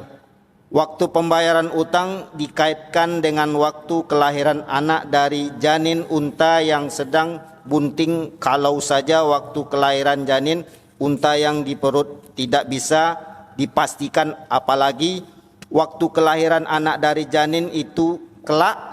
Ketidakjelasan waktu ini termasuk gharar. Ini merupakan pendapat mayoritas ulama mazhab. Tetapi menurut Ibnu Taimiyah dan diperkuatkan oleh Ibnu Utsaimin rahimahullah, boleh menyatakan pembayaran dengan ucapan dibayar kapan mampu, berdasarkan hadis yang diriwayatkan oleh Tirmizi bahwa Nabi membeli 2 lembar kain dari seorang Yahudi dengan mengatakan, Ashtara itu minhu saubaini ilai maisarah. Aku beli 2 lembar kain dari dibayar bila mampu. Darinya dibayar bila mampu. Aku beli 2 lembar kain darinya dibayar bila mampu. Baik. Diriwayatkan oleh Al-Hakim dan disetujui oleh Az-Zahabi. Iya. Baik. Ya, yang terakhir di sini terkait dengan goror yang apa namanya, yang ada pada masalah jangka waktu pembayaran. Ya, jadi jangka waktu pembayarannya itu tidak jelas. Ya, di sini yang dicontohkan yang mudahnya itu adalah ada seorang penjual mengatakan ya kepada si pembeli, saya jual motor ini dengan harga 5 juta rupiah, dibayar kapan Anda mampu. Ya, ini contohnya ya, seperti itu yang disebutkan. Nah, jadi itu kapan kan gitu ya, nggak jelas. Jadi kapan mampunya kan nggak jelas. Ya. Ini kan istilahnya artinya hutang ya, bagi si pembelinya itu, pembeli itu berhutang, tapi tidak ditetapkan di situ kapannya. Ya. Misalkan setahun ataupun 2 tahun misalkan gitu ya. Jadi istilahnya kalau misalkan seseorang menyebutkan masalah waktu pembayarannya dengan jelas, maka tidak ada yang masalah kan gitu dalam hal ini. Nah, di sini yang dijadikan dasar ya dalam masalah ini adalah hadis Nabi SAW dari Abdullah bin Umar radhiyallahu anhu yang menerangkan anna Rasulullah SAW naha an bai'i habalil habalati, bahwasanya Rasulullah itu melarang jual beli habalil habalah. Apa itu habalil habalah itu? Jadi menjual janin dari janin yang ada dalam onta, indukan onta ini. Istilahnya itu double janin. Ya. Ya, sebenarnya di situ kan menjual janin yang sudah ada dalam indukan onta itu saja masih goror. Ya, kita kan sudah sebutkan tuh, misalkan seseorang ini menjual saya jual janin yang ada dalam induk onta ini, induk onta yang sedang bunting ya, gitu kan, harganya sekian. Itu aja belum jelas kan gitu. Apakah dia terlahir dalam keadaan hidup atau mati? Nggak tahu. Ya, masih belum jelas. Ya. Kemudian jantan atau betinanya juga belum jelas, misalnya kan gitu. Ya. Nah, lalu kemudian di sini menjual janin dari janin ya yang ada di induk onta itu. Kan berarti kan yang janin yang berikutnya lagi. Jadi kalau misalnya kemudian kalau misalkan ternyata yang terlahir dari indukan onta itu jantan, ya kan berarti nggak bisa. Berarti udah. Berarti nggak ada berarti janin dari janin tersebut. Ya. Katakan misalnya nih, ya katakan misalnya janin itu betina, betul lah misalkan. Pakai USG, oh ya betul betina. Belum tentu kan kemudian dia juga nanti bisa bunting, ya gitu kan? Karena bisa jadi dia setelah usia berapa mati, ya belum juga kawin udah mati, ya gitu ya. Ya, bagaimana bisa bunting kan gitu kan? Nah, itu kan tambah gak jelas semuanya kan gitu. Nah, itu yang dijadikan dalilnya itu. Sebenarnya ini yang dijadikan dasarnya itu adalah kaitannya dengan sebenarnya berkaitan dengan masalah barangnya ya, objek barangnya yang belum jelas sebenarnya. Nah, cuman wallahu alam di sini cara pendalilannya ya, istilahnya cara pendalilan daripada hadis tersebut yang dikatakan di sini Ibnu Umar menjelaskan maksud jual beli hablul habala yaitu menjual suatu barang dengan cara tidak tunai. Ya, maksudnya di situ hablul habala itu menjual suatu barang ya dengan cara tidak tunai dengan jangka waktu pembayaran hingga janin dari janin yang ada di perut unta yang hamil itu lahir. Ya, jadi maksudnya itu dikaitkan ya pembayarannya itu ketika janin yang berikutnya itu lahir. Nah, waktu pembayaran utang dikaitkan dengan waktu kelahiran anak janin dari janin unta yang sedang bunting. Waktu pembayaran utang tersebut dikaitkan dengan waktu kelahiran anak dari janin unta yang sedang bunting. Kalau saja waktu kelahiran janin unta yang di perut tidak bisa dipastikan, ya. Jadi waktu kelahiran janin unta yang memang sudah ada di perut unta tersebut, ya itu tidak bisa dipastikan kapan, apalagi dengan kaitannya dengan kelahiran anak dari janin tersebut. Ya, nantinya, ya janin yang kedua, ya gitu kan, itu tambah nggak jelas lagi, ya waktunya. Nah, ketidakjelasan waktu ini termasuk goror. Ini merupakan pendapat mayoritas ulama madhab, ya. Tetapi di sini dikatakan, menurut Ibnu Taimiyah dan diperkuat oleh Ibnu Utsaimin rahimahullah bahwa boleh menyatakan pembayaran dengan ucapan dibayar kapan kamu mampu. Berdasarkan hadis diriwayatkan oleh Tirmidzi bahwa Nabi membeli 2 lembar kain dari seorang Yahudi dengan mengatakan istaraitu minhu thawbaini ila maisarah. Aku beli 2 lembar kain darinya dibayar bila mampu. Nah, jadi ini wallahu alam, artinya kemudian kita dapati bahwa Ustadz di sini Ustadz Irwandi wallahu alam dalam buku yang paling terakhir, cetakan yang terakhir ada ini nggak, maksudnya tarjihnya nggak ada ya. Jadi berarti hanya menyebutkan seperti itu aja ya. Jadi yang pertama itu adalah merupakan pendapat mayoritas ulama bahwa itu tidak boleh ya, tapi ini barangkali kaitan dengan spesifik ya, untuk istilahnya ungkapan dibayar kapan mampu. Karena yang dicontohkan berdasarkan dalil dari hadis tadi itu adalah terkait dengan waktu pembayaran yang dikaitkan dengan terlahirnya janin dari janin indukan onta. Ya. Sementara kalau misalnya diungkapkan dengan kata-kata dibayar kapan kamu mampu, ya itu menurut tadi Ibnu Taimiyah dan diperkuat oleh Syekh Utsaimin rahimahumullah itu katanya boleh, ya, itu. Gimana? Jadi maksudnya itu kapan mampu? Berarti di situ kan ketika memang sudah mampu, ya berarti harus bayar. Kalau misalkan nggak bayar, berarti zalim. Ketika dia sudah mampu bayar, kan itu hutang berarti kan, itu jual beli, ya, jual beli dengan berarti ya hutang kan gitu ya, jual beli. Jadi istilahnya dengan hutang, hutangnya itu hutang barang maksudnya. Nah, ketika dia sudah mampu untuk membayar, ya bayar, gitu kan. Kalau misalkan di situ dia belum mampu, ya berarti belum bisa bayar, ya. Tapi kalau misalkan di situ dia sudah mampu, tapi dia tidak mau bayar juga, zalim, ya. Karena Nabi mengatakan matlul ghaniyyi dzulmun. Jadi seorang yang punya kemampuan untuk membayar tapi dia tidak membayar, ya, maka di situ dia adalah orang yang zalim. Jadi itu sebuah kezaliman. Itu menurut pendapat yang tentunya membolehkan terkait dengan di situ ungkapan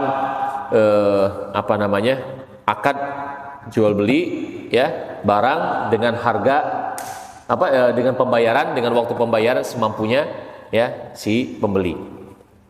Ya, jadi seperti itu menurut Syekh Utsaimin dibolehkan. Di sini tidak ada tajik karena kita dapati bahwa dibawakan dalil, ya, hadis tersebut yang menunjukkan berarti ini, ya, seolah-olah menjadi hadis yang lebih spesifik, ya, gitu ya, hadis yang lebih khusus dari keumuman hadis yang sebelumnya, ya. Kalau memang itu istilahnya misalkan tidak ada unsur misalnya kaitannya dengan nasikh dan mansukh misalnya gitu ya. Jadi berarti di situ masuknya dalam kategori al-khas muqaddamun 'alal 'am. Ya. Jadi bisa jadi yang dirojikan adalah yang terakhir yang di sini disebutkan oleh Ustaz Irwandi Tirmidzi, ya, pendapatnya Ibnu Taimiyah dan juga Syekh Utsaimin rahimahumullah, ya kan? Karena di situ hadisnya dianggap lebih khusus. Ya. Jadi sehingga di sana nantinya ada bahwa al-khas muqaddamun 'alal 'am. Yang khusus itu lebih didahulukan daripada yang umum. Ya, jadi kita mengambil yang hadis yang khusus. Ya, kan di sini Nabi SAW mengatakan begitu. Jadi beliau membeli 2 lembar kain dari orang Yahudi, ya, dengan mengatakan saya, ya, beli 2 lembar kain, ya, 2 baju, ya, gitu ya, dari orang Yahudi tersebut, ya, dibayar bila mampu, ya, dibayar ketika ada kelapangan untuk membayarnya. Baik, itu berkaitan dengan pembahasan mengenai ruang lingkup gharar, ya, dalam akad jual beli, ya. Barangkali itu yang bisa kita bawakan di kesempatan malam ini. Barangkali ada sisa waktu sedikit sampai jam 10, ya. Apa yang mau ditanyakan dipersilakan. Nah. Mangga. Atau siapa dulu? Itu kan semua itu tapi nanti hukum ininya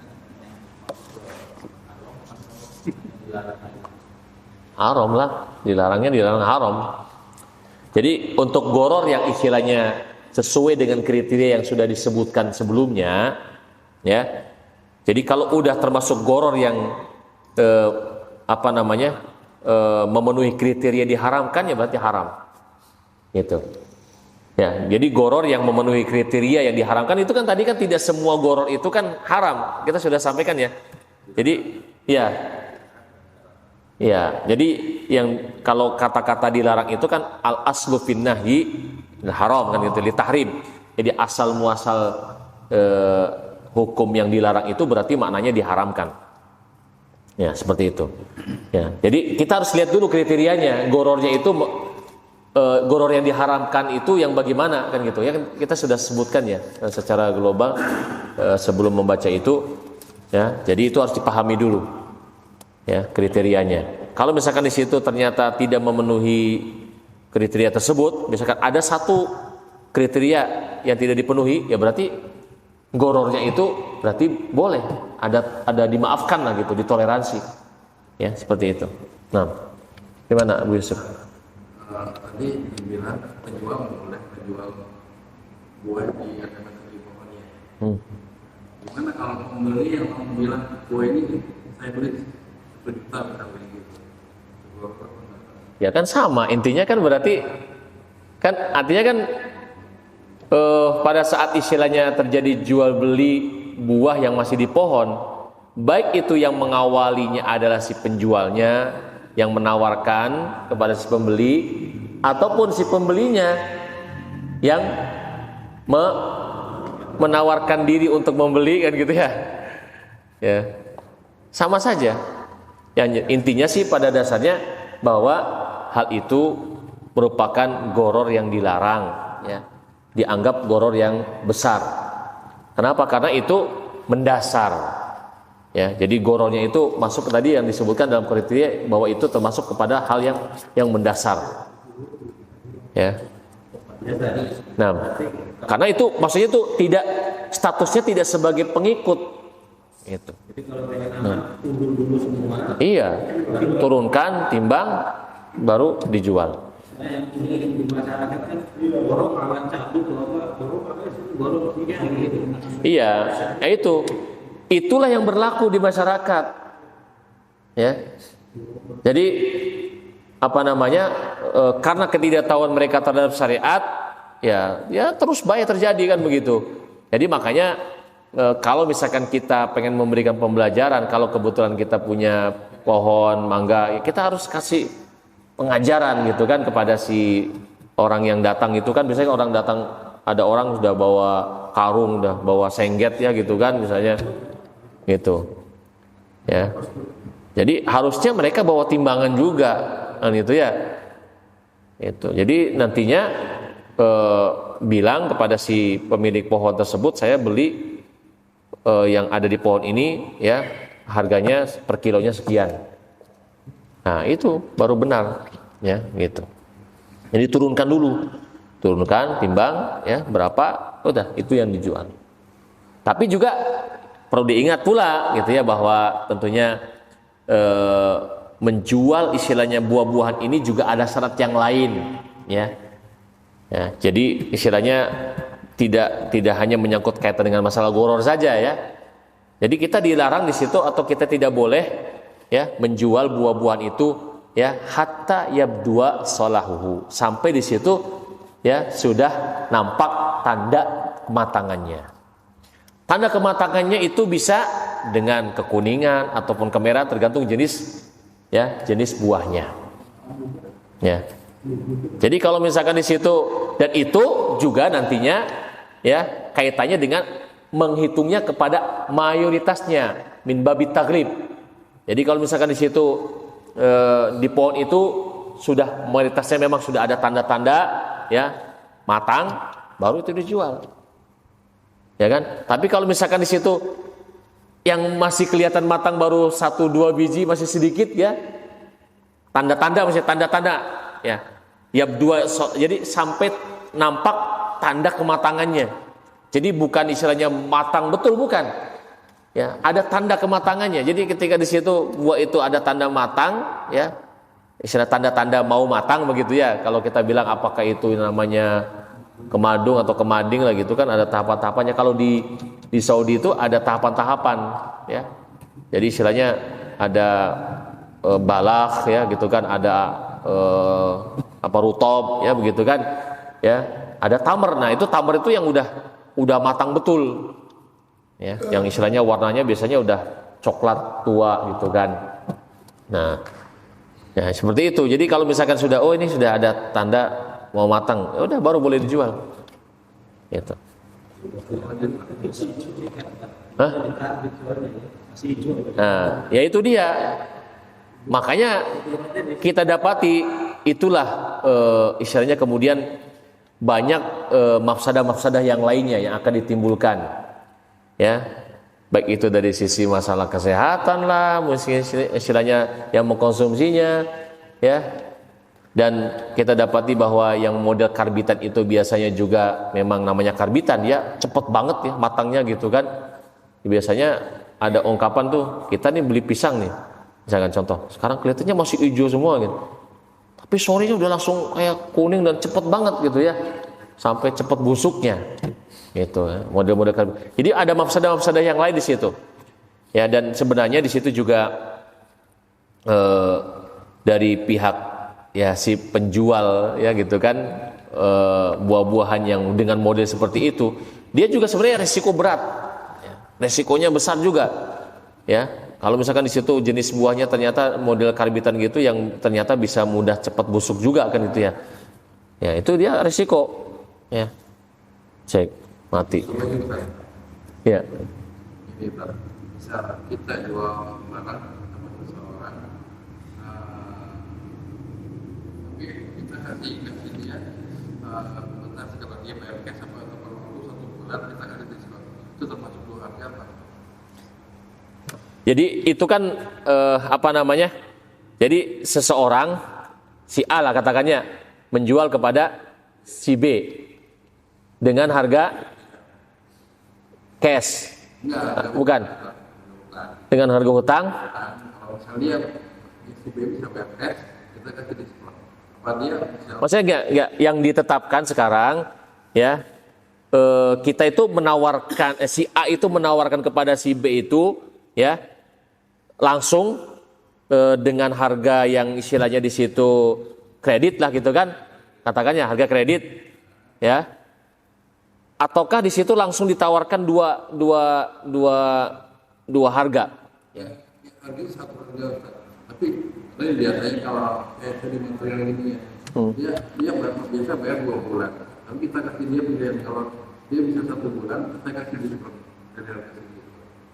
Ya itu malah yang semacam itu nggak ada masalah ya, karena justru itu adalah kebaikan dari pihak si penjual ya, karena itu kan berarti tidak mengandung unsur merugikan si pembeli gitu ya.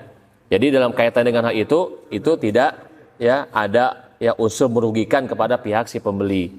Justru di situ ya kebaikan berarti dari si pihak si penjual ya gitu kan. Ya, pada saat istilahnya di situ si pembeli itu bisa membayar lebih cepat dari waktu yang dari waktu tenggang yang diberikan, ya, maka ya akan dikurangi, dipotong misalnya, ya. Gitu. Ya tadi itu contohnya kan begini yang kita sudah sampaikan tadi, si A ya menawarkan kepada si B ya sebuah barang, ya, dengan mengatakan ya ini kalau kamu beli tunai harganya sekian, tapi kalau kamu beri kredit selama setahun, ya harganya sekian, beda, lebih mahal, ya gitu kan. Nah, kemudian setelah itu tanpa ada keputusan dari pihak si pembeli milih yang mana, dia langsung ambil begitu aja barangnya, ya. Dia langsung ambil barangnya tanpa memutuskan dia beli tunai ataukah beli ya dengan kredit. Ya tadi sudah kita contohkan motor yang tadi itu misalkan tunai 10 juta, kalau kredit setahun 12 juta. Ambil aja motornya gitu oleh si pembeli tanpa memutuskan yang mana yang mau dia ya yang mau diambil tunai ataukah kredit misalnya. Nah, jadi apa namanya yang semacam itu tidak jelas ya dari sisi akadnya. Ya. Itu yang berkaitan dengan istilahnya di situ BATD VBA ya dalam bentuk goror dalam akad jual beli. Dan adapun di sana ada jual beli dua akad dalam satu akad ya, yang itu masuk ke dalam bab riba al-bai' ya. Itu kan yang tadi sudah kita contohkan. Ya. Itu yang masuk dalam riba al-bai' yaitu riba dalam jual beli. Ya, jadi yang hakikatnya sebenarnya adalah hutang piutang yang direkayasa dalam bentuk jual beli, ya, itu jadi si A dengan si B gitu kan, intinya si B sebenarnya butuh uang, ya, kepada si A, ya, butuh pinjaman, ya, uang, tapi kemudian sama si A direkayasa dalam bentuk jual beli dengan mengatakan udah ini saya jual kepada kamu HP saya, ya, 1 juta rupiah. Ya, dibayar setahun kemudian. Tapi syaratnya kamu jual ke saya sekarang tunai ya dengan harga 900. Maka kemudian si B pun dapatlah duit 900. Tapi dia nanti setahun kemudian dia harus bayar 1 juta. Nah, itu rekayasa, ya. Itu ada rekayasa. Itu disebut dengan riba al-bai'. Ya. Tadi maksudnya yang dilakukan kan dropship itu kan dilarang ya katanya. Ya. Itu kan kita order dulu ke orang, ya kirim ke orangnya kan, kita beli ke si A, nah, terus minta dikirim ke Ya, iya. Jadi dropship istilahnya yang pada asalnya yang biasa berlaku umumnya, ya asal daripada dropship itu memang yang asalnya konotasi asalnya itu dilarang. Karena apa? Karena dia di situ ya barang yang dijualkan istilahnya kepada si pembeli itu bukan milik dia, gitu ya, bukan milik dia dan barang tersebut belum sampai kepada dia, belum diterimanya, tapi dia sudah jual kepada orang lain. Ya, beda kalau misalkan kemudian ternyata dalam perkembangannya orang mengenal dropship ternyata rupanya dia agen yang sudah diberi izin oleh si produsen, ya, gitu ya, oleh produsen misalkan atau si pemilik barang, ya, itu dia menjadi agen untuk menjualkan barangnya, ya. Nah kalau misalkan kemudian ada pergeseran, ya, makna dropship yang asal, ya gitu kan. Yang asalnya tadinya adalah seperti yang tadi digambarkan, ya, yang asalnya dilarang kan gitu, karena dia masuk ke dalam kategori tadi, ya, yakni menjual ya barang yang bukan miliknya, ya, tanpa seizin pemiliknya, gitu kan? Atau di situ menjual barang yang belum diterima, malam yakbid, istilahnya di situ yang tadi sudah disebutkan, contohnya apa tadi? Nah.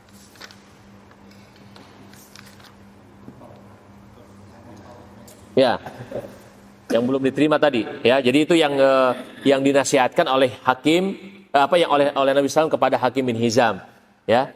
Jadi fala tabihu hatta takbidhu. Jadi menjual sesuatu barang yang belum dia terima barang itu. Ya. Jadi kalau itu bukan miliknya, sementara dia juga bukan agen, ya. Nanti dia harus beli dulu barang itu dari orang lain, ya. Dan kemudian dia terima dulu, baru bisa menjualnya. Nah, dalam kasus-kasus yang ada, misalkan dalam kaitan dengan ini masalah di bank-bank, ya, gitu kan, itu kan ada biasanya bank-bank itu juga menawarkan, gitu ya, barang, gitu kan, kepada misalnya nasabah, ya, misalnya contohnya kan gitu.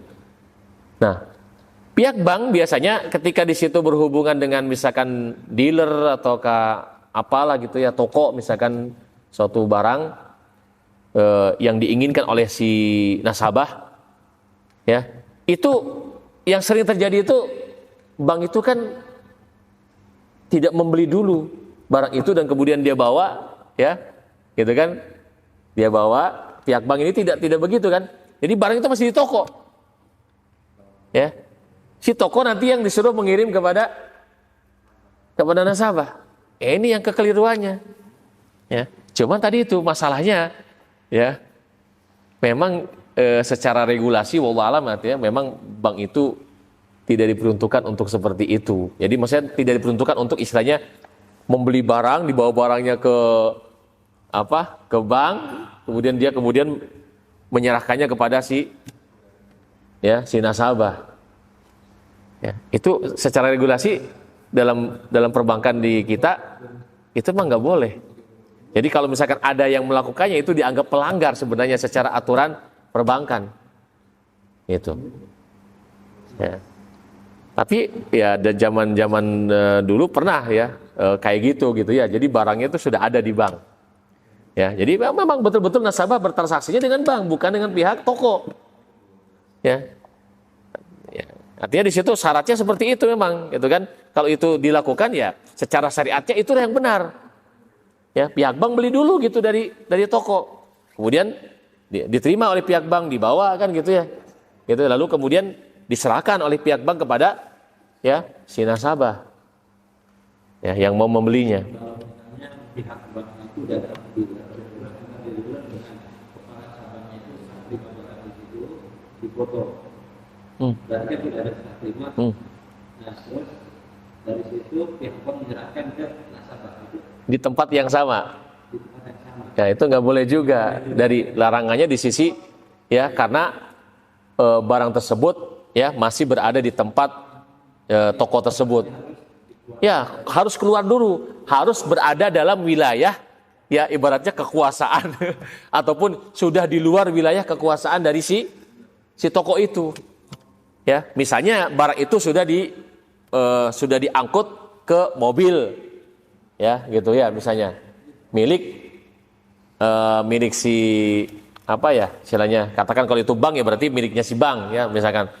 Ya, karena kita bicara masalah bank ya. Jadi berarti itu mobil itu memang milik bank. Baik itu mobil memang milik bank pribadi ataukah mobil sewaan terserah pokoknya. Artinya itu fi haizi ya, itu sudah dalam wilayahnya si bank. Baru dia di situ boleh menyerahkan. Jangan di tempat toko itu karena kan berarti kan pihak toko tahu tuh si bank itu jualnya berapa kepada si pembeli yang asli kan gitu ya. Sehingga di situ akan menimbulkan tadi itu. Ya.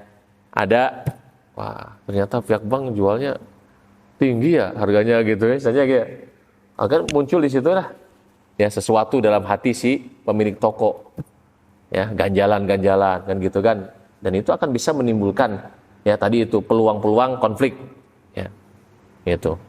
Ketika barang itu belum betul-betul sempurna. Ya, jadi maksudnya al-qabd di situ ya, serah terima barang itu artinya sudah berada dalam kekuasaan si ya dalam kekuasaan seseorang ya. Karena kalau masih ada di dalam tempat itu berarti belum selesai karena itu masih ada majelis masih ada khiyar majelis. Jadi majelisnya belum bubar. Ya, kalau masih berada di tempat tersebut.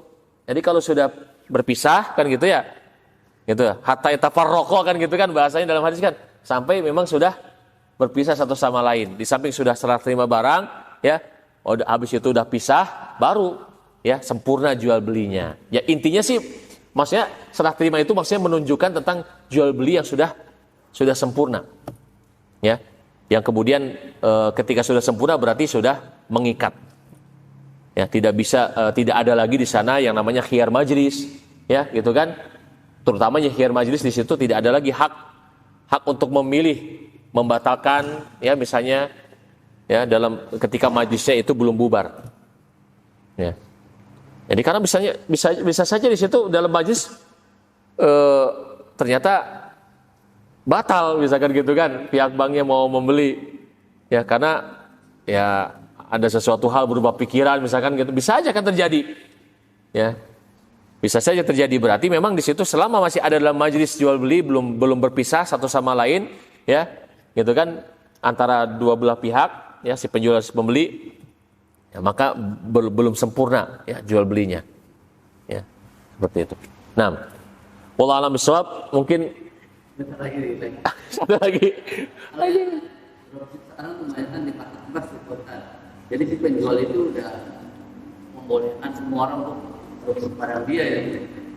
Si siapa? Si penjualnya si. Penjualnya yang di marketplace gitu. Dia kan udah menyediakan kolom dia untuk dropship mah.